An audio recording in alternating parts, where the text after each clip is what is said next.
Hi guys, welcome back again to our channel. Sasa leo tunaenda kupika maini wa kuchoma, sio wa mchuzi. Last time tumefanya recipe ya maini wa mchuzi, so leo tunaenda kupika maini wa kuchoma and we ile fry. To make it fry, mimi na marinate. Sawa. So kuna mazagazaga natumia kama hii ni curry powder. Tongeza kidogo curry powder. Yeah, curry powder. Dania,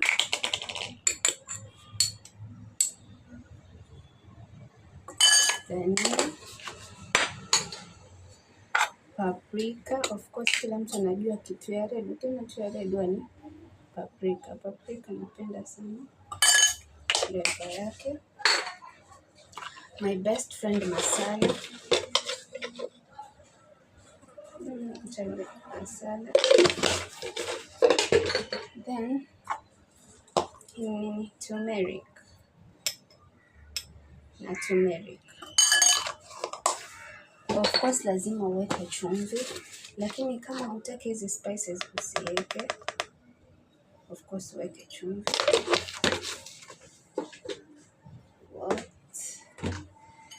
So mix.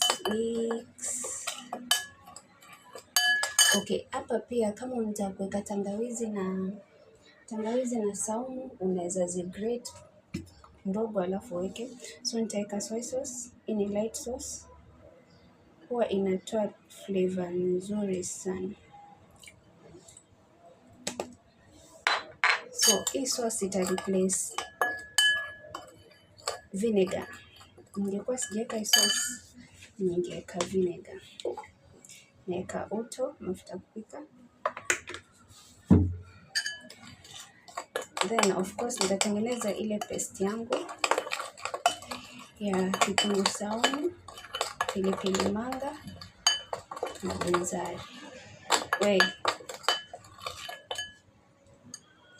So here is our paste ya binzari, pilipili manga na saumu. Nitamix pia vizuri.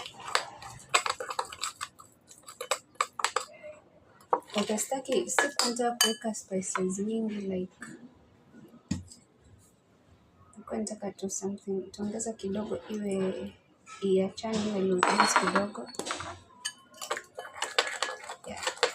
Form like a paste. Hivi. Isikuwe dry sana, form like a paste hivi.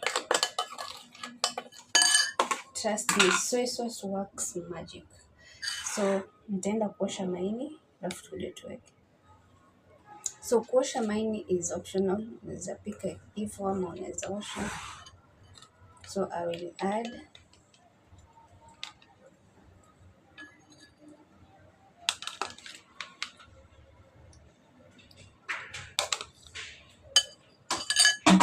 alafu tulishasema ukikata maini kata slice kubwa, na kama ni kubwa si ndogo kama nyama.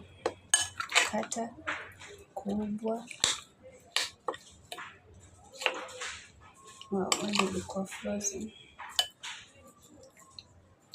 A little frozen. So tutamarinate.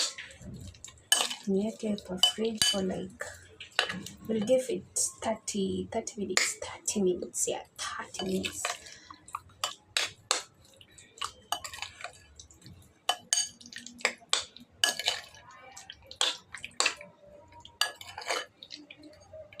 Kuna chunks kubwa.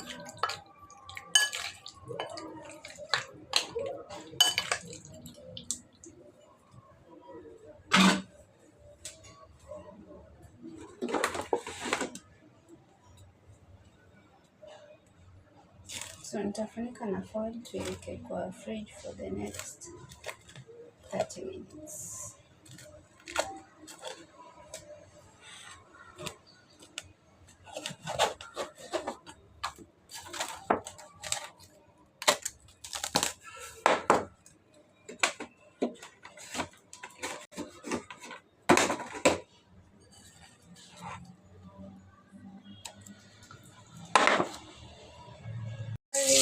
my camera imeleta issues.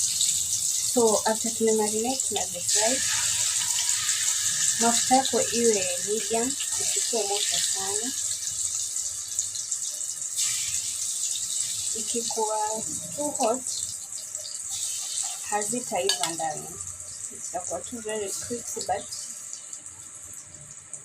so oops, hapa lazima ucheze na moto na balance. So unaweka moto medium. You see? Watch it even. So pika kwa moto mdogo mpaka ziive. Ukigeuza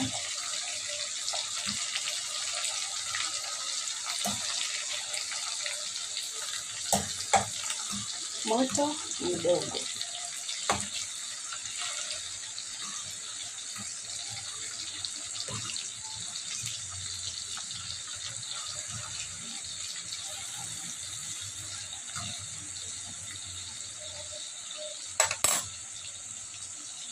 Nafasi ya ajira kwa vijana, ustawishaji wa uchumi, uwekezaji katika sekta ya elimu, ujenzi wa masoko.